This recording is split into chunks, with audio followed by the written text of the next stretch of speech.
अपनी ही पार्टी पर भड़के शमशेर सिंह गोगी। कांग्रेस के पूर्व विधायक है शमशेर सिंह गोगी। उदय भान पर ताबड़तोड़ जुबानी हमला उनकी तरफ से बोला गया। भूपेंद्र सिंह हुड्डा पर भी चुटकी लेते नजर आए। इन लोगों ने पार्टी के साथ जुल्म किया है। गोगी की तरफ से ये बयान दिया गया, जुर्म कभी छुपता नहीं है। भूपेंद्र सिंह हुड्डा ने बिना विधायकों के सीएम ओथ की तैयारी कर ली थी। ये भी ताना उनकी तरफ से कसा गया। हारे हुए और लंगड़े घोड़ों पर कोई भी दाव नहीं लगाता। आपने तो अपने साथियों को छोड़ दिया, किसी पे भरोसा नहीं किया, किसी को साथ लेके नहीं चले, अकेले ही बिना एमएलए के मुख्यमंत्री की ओथ लेने की तैयारी कर ली। तो ये सारी चीज़ें जो हैं उनकी भी तो वैल्यूएशन होगी। ये हालात है। तो तंत्र पे उंगली उठा रहे हैं, क्या ये सही है? तंत्र भी एक हिस्सा है। जितने भी पॉइंट हैं इसके लिए, नुकसान के लिए, उसमें तंत्र भी एक हिस्सा है। लेकिन यंत्र को भी सही काम करना चाहिए था। यंत्र ने जो अपने चारों तरफ जितने लीडर थे, क्या कॉन्फिडेंस में लिए?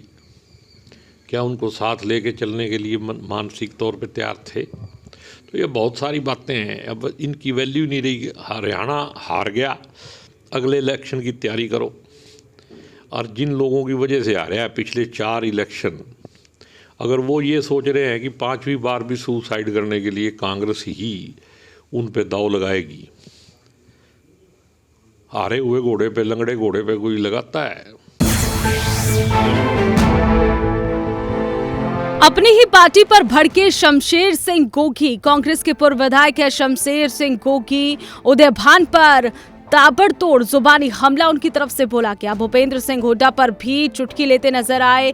इन लोगों ने पार्टी के साथ जुल्म किया है। गोगी की तरफ से ये बयान दिया गया, जुर्म कभी छुपता नहीं है। भूपेंद्र सिंह हुड्डा ने बिना विधायकों के सीएम ओथ की तैयारी कर ली थी। ये भी ताना उनकी तरफ से कसा गया। हारे हुए और लंगड़े घोड़ों पर कोई भी दाव नहीं लगाता। आपने तो अपने साथियों को छोड़ दिया, किसी पे भरोसा नहीं किया, किसी को साथ लेके नहीं चले, अकेले ही बिना एमएलए के मुख्यमंत्री की ओथ लेने की तैयारी कर ली। तो ये सारी चीज़ें जो हैं उनकी भी तो वैल्यूएशन होगी।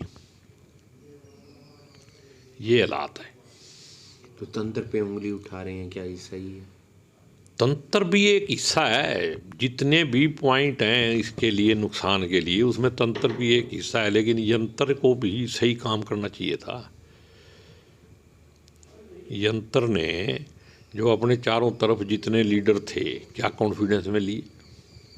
क्या उनको साथ लेके चलने के लिए मानसिक तौर पे तैयार थे? तो ये बहुत सारी बातें हैं। अब इनकी वैल्यू नहीं रही। हरियाणा हार गया, अगले इलेक्शन की तैयारी करो। और जिन लोगों की वजह से आ रहा है पिछले 4 इलेक्शन, अगर वो ये सोच रहे हैं कि 5वीं बार भी सुसाइड करने के लिए कांग्रेस ही उन पे दाव लगाएगी, हारे हुए घोड़े पे, लंगड़े घोड़े पे कोई लगाता है?